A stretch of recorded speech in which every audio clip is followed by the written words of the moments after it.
Assalamualaikum warahmatullahi wabarakatuh. Salam sejahtera untuk kita semua. Yang terhormat Bapak Lurah Kelurahan Kuitang, yang saya hormati Bapak RW 02 beserta jajarannya, yang saya banggakan tokoh masyarakat dan kader di lingkungan wilayah RW 02. Pada kesempatan kali ini, perkenalkan nama saya Nurhayati, tim pengabdian masyarakat Fakultas Ilmu Keperawatan Universitas Muhammadiyah Jakarta. Segala puji bagi Allah yang telah memberikan nikmat juga kesehatan sehingga kita dapat berkumpul bersama pada acara penyegaran tentang hipertensi bagi tokoh masyarakat dan kader di wilayah RW 02. Pengertian hipertensi atau tekanan darah tinggi adalah suatu kondisi tekanan darah sistolik lebih besar dari 140 mm Hg dan tekanan darah diastolik lebih besar dari 90 mm Hg. Klasifikasi tekanan darah untuk usia dewasa dan atau 18 tahun ada 4 kategori.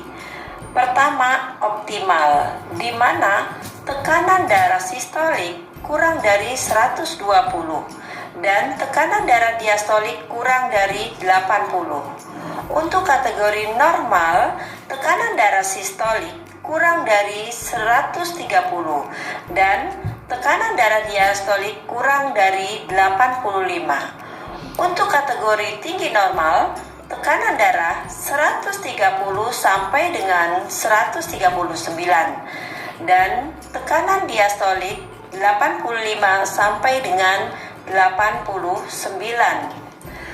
Untuk kategori hipertensi dibagi menjadi 3, yaitu hipertensi derajat 1, hipertensi derajat 2, dan hipertensi derajat 3.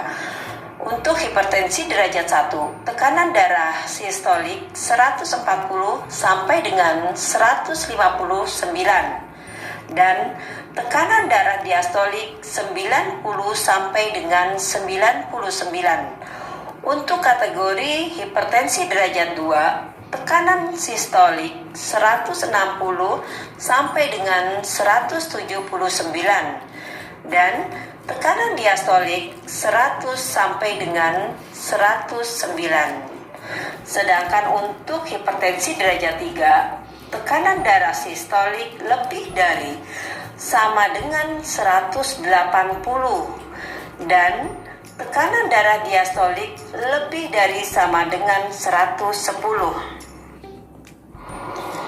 Berdasarkan penyebabnya, hipertensi dapat dibagi menjadi 2 bagian, yaitu hipertensi primer dan hipertensi sekunder. Apa itu hipertensi primer? Di sini bahwa hipertensi primer adalah peningkatan tekanan darah yang penyebabnya tidak diketahui secara pasti. Untuk faktor-faktor yang menyebabkan terjadinya hipertensi primer, pertama adalah faktor usia. Sebenarnya bisa terjadi di segala usia, namun kondisi ini lebih sering terjadi pada usia 40 tahunan. Yang kedua adalah riwayat hipertensi pada keluarga.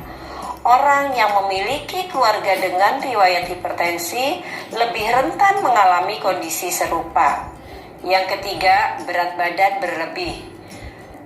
Orang yang memiliki berat badan di atas 30% berat badan ideal memiliki kemungkinan lebih besar menderita tekanan darah tinggi. Yang keempat, mengkonsumsi makanan yang mengandung tinggi garam.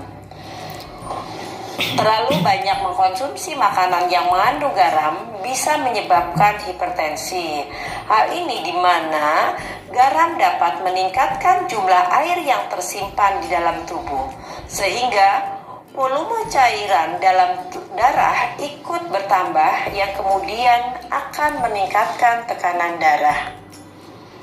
Ada beberapa tanda gejala hipertensi, tetapi tidak semua orang merasakan dari tanda gejala yang ada. Adapun tanda gejala hipertensi pertama adalah sakit kepala. Kedua, cepat lelah saat melakukan aktivitas. 3. Merasakan mual dan muntah. 4. Penglihatan kabur. 5. Mata berkunang-kunang. 6. Telinga berdengung. 7. Napas sesak. 8. Napas terasa terengah-engah. 9. Berat di daerah tengkuk. 10. Perasaan gelisah. 11. Sulit tidur. 12. Mudah marah. Hipertensi primer tidak bisa disembuhkan, namun bisa dicegah agar penderita tetap dapat hidup sehat. Adapun caranya, pertama, olahraga secara teratur, di mana aktivitas secara fisik bisa menurunkan resiko terjadinya hipertensi. Oleh karena itu, disarankan berolahraga sekitar 30 menit per hari dan dilakukan 3 kali dalam seminggu. Adapun jenis olahraga yang perlu dilakukan seperti senam hipertensi, jalan kaki, dan jogging. Yang kedua, terapkan pola makan sehat. Menerapkan diet rendah garam dan membatasi makanan olahan seperti fast food, dan perbanyak makan buah-buahan dan sayur-sayuran. Yang ketiga, mengurangi konsumsi minuman berkafein, contohnya kopi dan teh, dan hindari minuman yang mengandung soda dan alkohol. Yang kelima adalah berhenti merokok. Merokok atau kerap terpapar asap rokok dapat merusak dinding pembuluh darah, dan ini meningkatkan resiko terjadinya hipertensi. Yang kelima adalah mengelola stres dengan baik. Agar hipertensi primer dapat terkendali dengan baik, belajarlah untuk mengatasi stres, misalnya mengikuti kelas yoga, menulis buku harian, atau berbagi cerita dengan teman ataupun keluarga.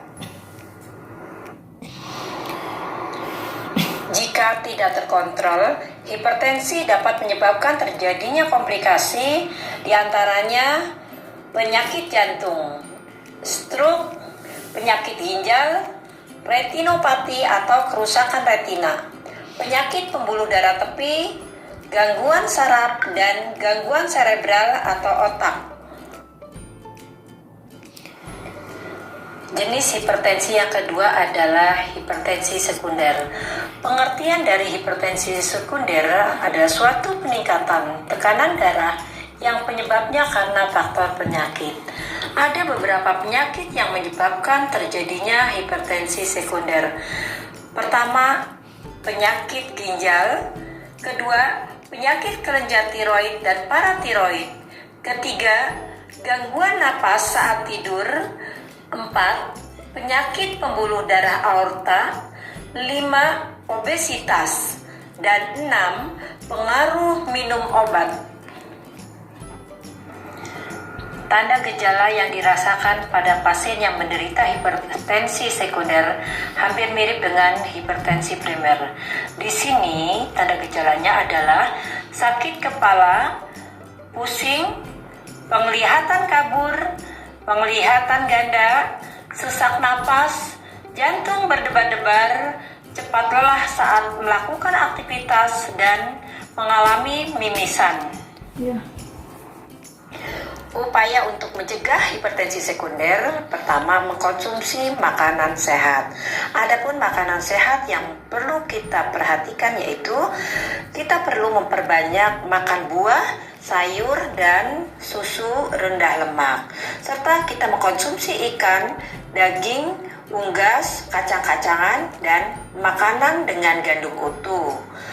Yang perlu kita perhatikan, hindari makanan berkolesterol tinggi, serta membatasi makanan karbohidrat dan makanan olahan. 2. Mengurangi makanan yang mengandung tinggi garam. Perlu kita perhatikan bahwa penderita hipertensi harus benar-benar mengendalikan jumlah dosis garam yang dimakan dalam setiap hari. Pada hipertensi ringan dengan tekanan darah sistol 140 sampai dengan 159 dan tekanan darah diastol 90 sampai dengan 99, maka dosis garam yang boleh dikonsumsi dalam satu hari hanya setengah sendok teh. Sedangkan pada hipertensi sedang dengan tekanan darah sistol 160 sampai dengan 179 dan tekanan darah diastol 100 sampai dengan 109, maka dosis garam yang boleh dikonsumsi dalam sehari hanya 1/4 sendok teh. Sedangkan pada hipertensi berat di mana tekanan darah sistol lebih dari 180 dan tekanan darah diastol lebih dari sama dengan 110, maka harus bebas garam, artinya tidak boleh mengkonsumsi atau menggunakan garam di saat mengkonsumsi makanan. 3. Menghitung berat badan ideal. Salah satu cara untuk mengetahui berat badan kita ideal atau tidak dengan menggunakan indeks massa tubuh. Caranya, berat badan dalam kilogram dibagi tinggi badan kali tinggi badan dalam meter. Hasilnya, dikatakan berat badan kurang jika hasil kurang dari sama dengan 18,4. Dikatakan berat badan ideal jika hasil 18,5 sampai dengan 24,9. Dikatakan berat badan lebih jika hasil 25 sampai dengan 29,9. Dikatakan berat badan gemuk jika hasil 30 sampai dengan 39,9.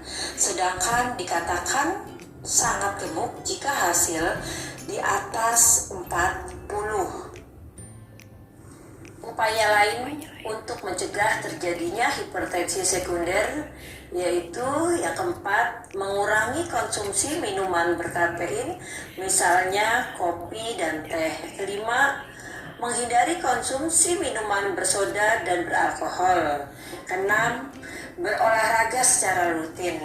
Olahraga ini dilakukan 30 menit dalam sehari dan minimal dilakukan 3 kali dalam seminggu. Yang ketujuh, berhenti merokok atau menghindari hisapan asap rokok.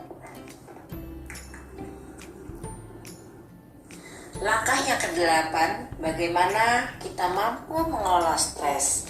Ada berbagai macam cara kita dalam mengelola stres. Di antaranya, sholat berjamaah, melakukan relaksasi, mengikuti yoga, melakukan tertawa di saat kondisi menyenangkan, melakukan relaksasi otot, serta melakukan napas dalam. Komplikasi yang dapat terjadi pada hipertensi sekunder diantaranya penyakit stroke. Ciri-ciri orang yang mengalami stroke yaitu kelemahan otot wajah, ketidakmampuan mengangkat kedua lengan dan tungkai, kesemutan di bagian tubuh yang mengalami serangan stroke, kemampuan bicara terganggu, pandangan terganggu pada salah satu atau kedua mata, sakit kepala dan pusing, serta kesulitan atau mempertahankan posisi tubuh. Yang kedua adalah penyakit jantung. Di sini dapat juga terjadinya gagal jantung atau gangguan fungsi jantung yang lain. Demikianlah penjelasan dari saya tentang hipertensi. Semoga dapat bermanfaat untuk Bapak Ibu semuanya. Saya tutup, wabillahi taufiq wal hidayah. Wassalamualaikum warahmatullahi wabarakatuh.